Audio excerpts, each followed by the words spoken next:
Morning dear students, welcome back to the channel educate.com। और आप सभी का चैनल पर हार्दिक स्वागत। और आप ऑनलाइन क्लासेस केमिस्ट्री की आपके साथ मैं शेयर कर रहा हूँ। और मैं चंद्र प्रकाश आपके साथ ये केमिस्ट्री लेक्चर्स जो कि हमारी +1 की है और हम यूनिट नंबर 1 पढ़ रहे हैं। जैसा कि आप जानते हैं, बेसिक कॉन्सेप्ट ऑफ केमिस्ट्री। तो प्यारे बच्चों, अपने कमेंट्स में ज़रूर लिखें कि किस तरीके की कितना समझ आ रहा है। उसी हिसाब से फिर मैं आगे से आगे आपको समझाने की कोशिश करूँगा। तो प्यारे बच्चों, अभी तक हमने कल के लेक्चर में एवोगाड्रोस लॉ और एवोगाड्रोस नंबर के बारे में पढ़ा।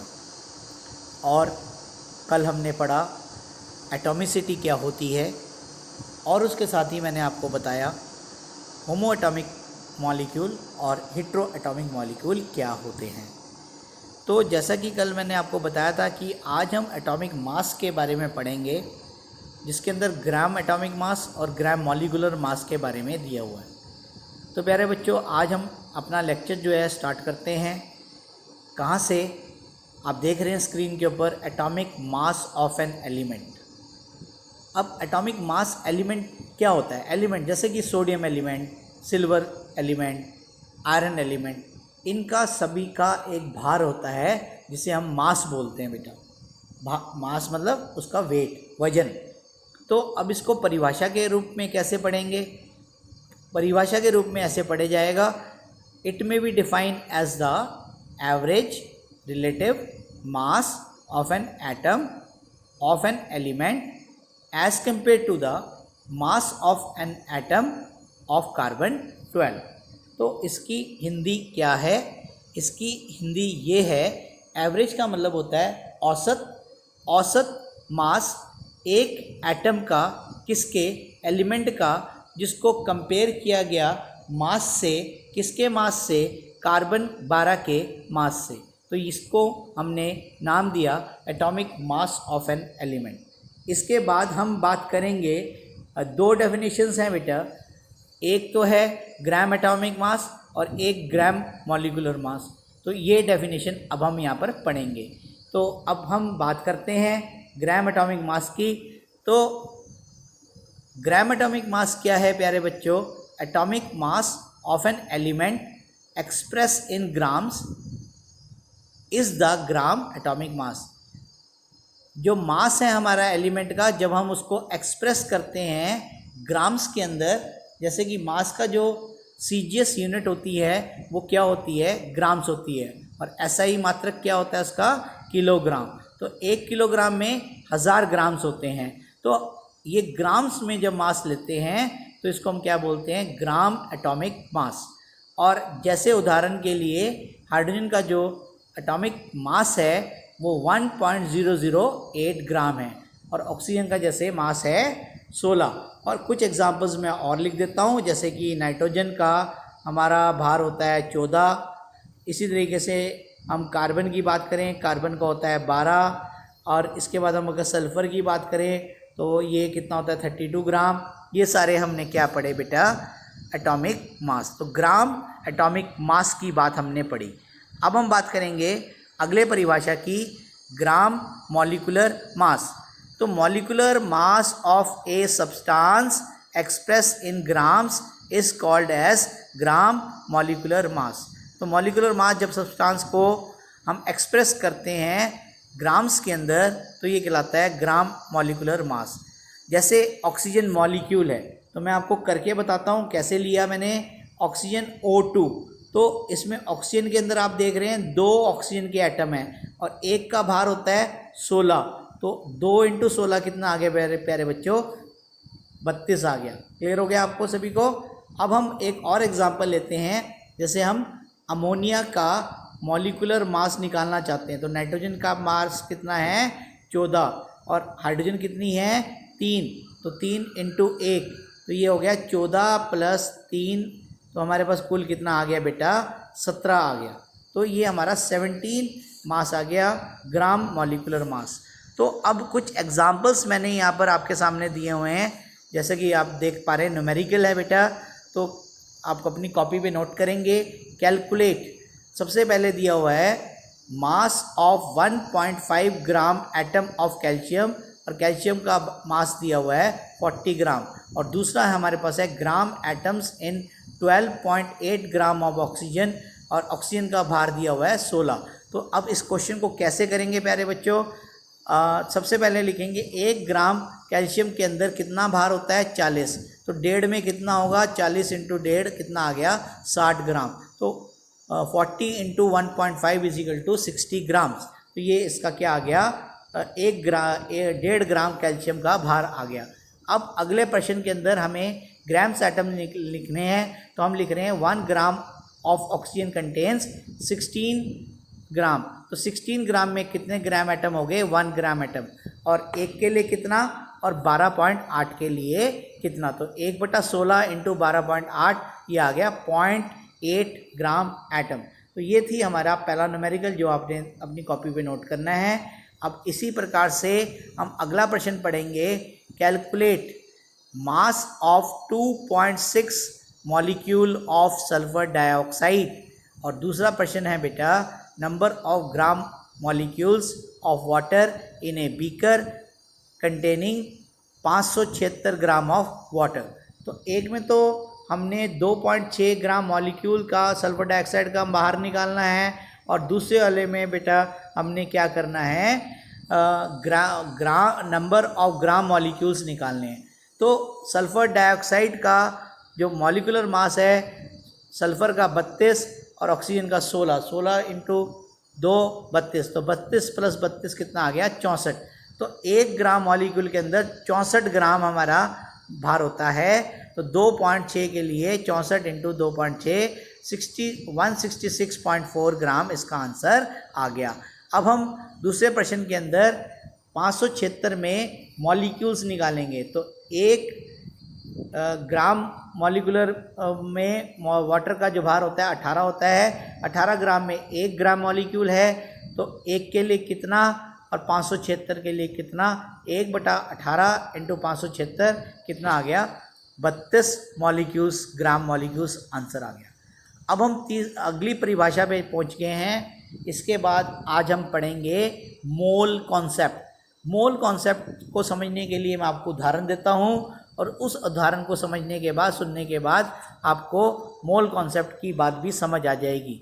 जैसे हम अगर बाज़ार में जाते हैं आलू लेने, तो आलू हम बाज़ार से कैसे लेके आते हैं, किलो के हिसाब से लेके आते हैं, चीनी किलो के हिसाब से लेके आते हैं, दूध लेके आते हैं, दूध हमारा लीटर में आता है, तेल हमारा लीटर में आता है। तो आप समझ रहे हैं मैं क्या बता रहा हूँ।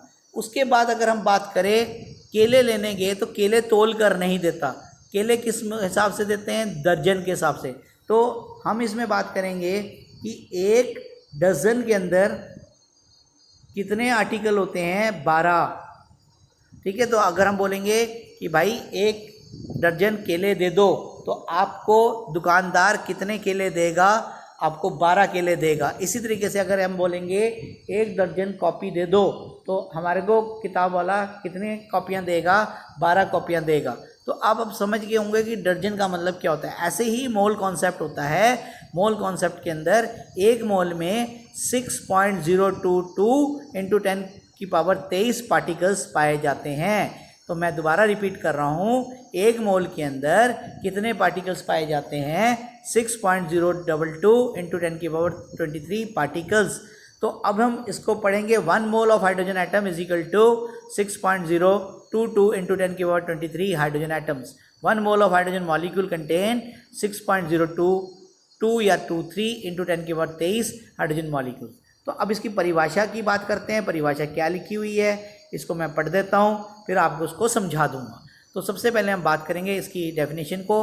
मोल में be define as the amount of substance that contains the same number, that is atoms, molecules or ions as a number of atoms present in carbon 12 isotope। तो अब इसकी हिंदी क्या है कि मोल की परिभाषा ऐसे समझाई गई है कि अमाउंट मतलब मात्रा, जो कि हमारे same number of atoms, molecules और आयंस में पाया जाए, जो कि कंपेयर किया गया है कार्बन 12 के आइसोटोप के साथ। तो ये कहलाता है मोल। तो अब हम बात करेंगे इसके न्यूमेरिकल की। तो 2 न्यूमेरिकल्स हम इसमें अब पढ़ेंगे। तो अगला प्रश्न आप स्क्रीन के ऊपर देख पा रहे हैं, how many molecules and atoms of sulphur are present in 0.1 mole of sulphur 8 molecule. तो सल्फर 8 मॉलिक्यूल, ये सल्फर जो है ऑक्टा एटॉमिक स्टेट में एग्जिस्ट करते हैं, 8 एटम्स आपस में जुड़े होते हैं। तो 1 mole of S8 contains 6.022 into 10 की पावर 23 मॉलिक्यूल्स। और 0.1 के लिए क्या करेंगे, इसको 0.1 से मल्टीप्लाई कर देंगे तो उत्तर आ जाएगा 6.022 या 23 इंटू 10 की पावर 22 मॉलिक्यूल्स। तो ये पहले प्रश्न का आंसर है। अब हम इसके मॉलिक्यूल्स निकालेंगे प्यारे बच्चों। तो 1 molecule of sulphur 8 contains 8 atom of sulphur, 6.023 into 10 की power 23 molecules of sulphur contains 8 into 6.023 into 10 की पावर 23। तो 8 से इसको मल्टीप्लाई कर देंगे तो ये आ जाएगा 4.816 इंटू 10 की पावर 23 एटम्स। अब हम अगले प्रश्न की तरफ बढ़ रहे हैं। अगला प्रश्न के अंदर हमें मास निकालना है।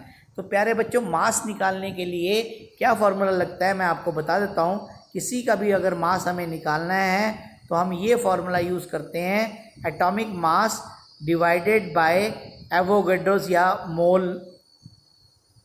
Mole concept. तो मोल कॉन्सेप्ट हमारा कितना है, 6.02 इंटू 10 की पावर 23, इससे बटे कर देना है। तो अब हम इस प्रश्नों को करेंगे। 4 प्रश्न दिए हुए हैं, 1 atom of carbon 14, 1 molecule of nitrogen, 1 molecule of water, 100 molecule of sucrose. तो सबसे पहला प्रश्न आप स्क्रीन के ऊपर देख पा रहे हैं कि 6.023 इंटू 10 की पावर 23 एटम ऑफ कार्बन, इसका टोटल भार है 14। तो mass of atom of carbon 14 is equal to 14 divided by, ये यहाँ से थोड़ा सा प्रिंट नहीं है, डिवाइडेड बाय क्या है 6.02 इंटू 10 की पावर 23। तो ये हमने इसको सॉल्व किया। तो सॉल्व करने के बाद आ गया आंसर 2.32 इंटू 10 की पावर 23, जाके ऊपर माइनस का हो गया ग्राम। तो ये था हमारा पहला क्वेश्चन का आंसर। अब हम अगले क्वेश्चन पे प्रस्थान कर रहे हैं। अगले प्रश्न पे आप ध्यान दें, इसमें क्या लिखा हुआ है मैंने, 6.022 इंटू 10 की power 23 molecules of nitrogen, gram molecular mass is equal to, nitrogen का 14 होता है, 14 दूनी 28।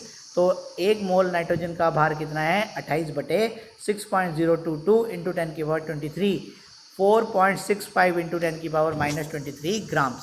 और इसी प्रकार से आगे बढ़ते हुए पानी के लिए निकालना है। पानी का मॉलिकुलर मास होता है 18 बटे 6.022 इंटू 10 की पावर 23। तो यहाँ सॉल्व करा तो आ गया 2.99 इंटू 10 की पावर 23 -23 ग्राम्स। अब सुक्रोज का जो फॉर्मूला होता है प्यारे बच्चों, सुक्रोज होता है गन्ने का रस C12H22O11। तो 12 को 12 से मल्टीप्लाई किया प्लस 22 प्लस 11 इंटू 16, तो इनको जोड़ा तो ये हमारे पास कितना आ गया, इसका भार इसका 324 आ गया। तो अब इसमें क्वेश्चन क्या है, 324 बटे 6.022 इंटू 10 की पावर 23, लेकिन ये 100 मॉलिक्यूल्स के लिए पूछ रहा है, इसलिए 100 से इसको क्या कर देंगे, मल्टीप्लाई। तो उत्तर हमारे पास क्या आएगा करे बच्चों, 5.68 इंटू 10 की पावर 20 ग्राम्स। तो ये था आज का लेक्चर जो कि आपके सामने था। क्या था प्यारे बच्चों, हमने पढ़ा सबसे पहले मोल क्या होता है, उसके बाद मैंने बताया एटॉमिक मास क्या होता है, उसके बाद मैंने बताया ग्राम मॉलिकुलर मास और एटॉमिक मास क्या होता है, तो इसके बारे में बताया। और इसके हमने क्या पढ़े बेटा, न्यूमेरिकल्स। तो इसको होप आपको ये आर्टिकल समझ आया होगा और इसको अपने कॉपी पे नोट कर लेना है आज का काम। और अगर किसी प्रकार की कोई बुक दिक्कत आती है तो आप मुझे संपर्क कर सकते हैं, कमेंट में आप जाके पूछ सकते हैं और आपके जो डाउट्स होंगे वो हम डाउट सेशन में क्लियर करेंगे। तो thank you for watching the channel.